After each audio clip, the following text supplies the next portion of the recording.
উত্তর চব্বিশ পরগনার অশোকনগরে তুলকালাম দেব দীপাবলি উপলক্ষে লোকাল ট্রেন কমানোর প্রতিবাদ। উত্তর চব্বিশ পরগনার অশোকনগরে অবরোধের জেরে শিয়ালদা বনগা শাখার আপ ডাউন লাইনে ট্রেন চলাচল বন্ধ। অবরোধ তুলতে লাঠিচার্জ রেল পুলিশের।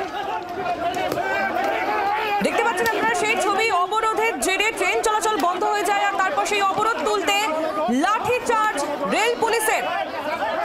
ঘটনাস্থলে যায় অশোকনগর থানার পুলিশেরও। পাল্টা পাথর ছড়ে অবরোধকারীরা। কার্যত তুলকালাম পরিস্থিতি।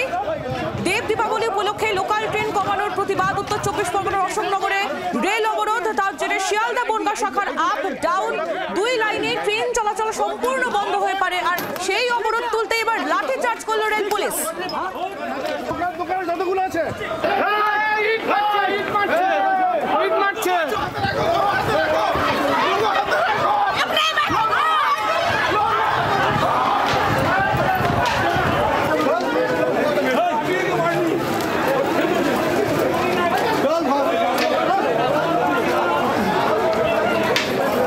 দিদি আপনি সরে যান না, দিদি আপনি সরে যান।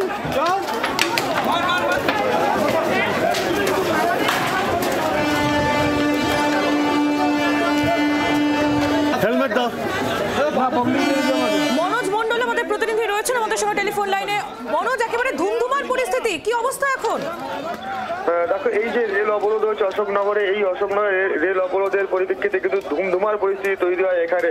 তোমাকে বলে রাখি যে এই লোকাল ট্রেন কমানোর প্রতিবাদে কিন্তু অশোকনগরে আজ সকাল 8টা থেকে সেখানে রেল অবরোধ শুরু করে ভোগান্তির শিকার হয় নিত্যযাত্রীরা।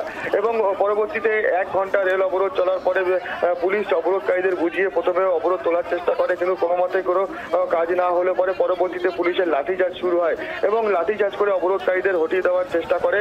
কারণ যেমন এই অবরোধের কারণে বিভিন্ন জায়গায় যেমন রেল দাঁড়িয়ে রয়েছে, ঠিক সেরকমও কিন্তু যশোর রোডের অশোকনগরের যশোর রোডের লেভেল ক্রসিং এর উপরেও কিন্তু একটি ট্রেন দাঁড়িয়ে ছিল, যার কারণে ট্রেন চলাচল যেমন বন্ধ ছিল, অন্যদিকে যশোর রোডও কিন্তু বন্ধ ছিল। সেই কারণের জন্য অবরোধকারীদের হটিয়ে দিতে পরবর্তীতে ট্রেন চলাচল কি শুরু হয়েছে?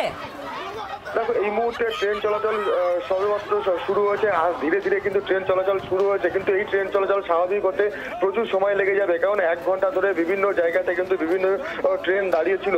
পরবর্তীতে এই যে ট্র্যাকের উপরে, রেল ট্র্যাকের উপরে, লেভেল ক্রসিং এর উপরে যে ট্রেন দাঁড়িয়েছিল, যার কারণে যশোর রোডে জ্যাম তৈরি হয়েছিল, সেটাও ছাড়াতে কিন্তু বেশ কিছু সময় লেগে যাবে। পরবর্তীতে এই যে অবরোধকারীদের হঠাতে এইখানে কিন্তু রীতিমতো পুলিশের লাঠিচার্জ করতে হয়। এই পরিস্থিতিতে কিন্তু ধুমধুমার পরিস্থিতি তৈরি হয় এই অশোকনগর স্টেশন চত্বরে।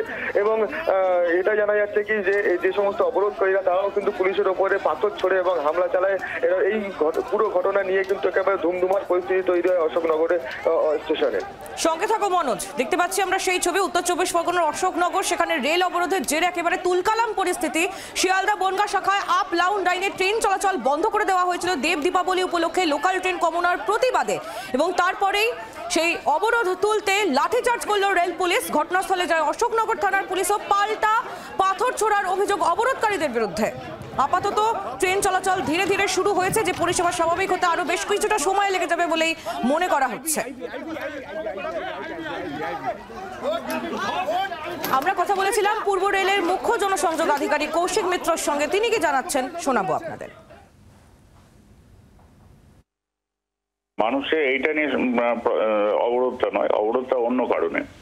অবরোধটা হলো যে আমরা আজকে সার্কুলার রেলে কিছু ট্রেনকে ক্যান্সেল করেছি, মুভমেন্ট বন্ধ আছে।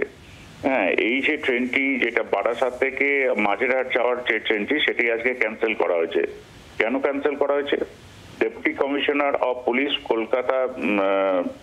কলকাতা পুলিশের পোর্ট ডিভিশনে 13 তারিখে একটি চিঠি দিয়েছে, যেটি স্টেট গভর্নমেন্টের অনুরোধে ডিভিশন রেলওয়ে ম্যানেজার DRM শিয়ালদাকে চিঠি দেওয়া হয় যে আজ দেব দীপাবলি উপলক্ষে সার্কুলার রেলে প্রচুর ভিড় হবে বাজে কদমতলা এবং নিমতলা ঘাটের মধ্যে। সেই জন্যই ট্রেন চলাচল, সার্কুলার রেলে ট্রেন চলাচল বন্ধ রাখার অনুরোধ করা হয়েছে। চিঠিতে পরিষ্কার লেখা আছে, it is therefore requested that the movement of circular trains, railway trains may be suspended to avoid any accident involving the devotees. এই কারণে আমরা ট্রেন চলাচল রেস্ট্রিক্টেড এবং বন্ধ রেখেছি। তারই প্রতিবাদে এইটা করা হচ্ছে। বাংলার আওয়াজ, বাঙালির আবেগ, জি 24 ঘন্টা।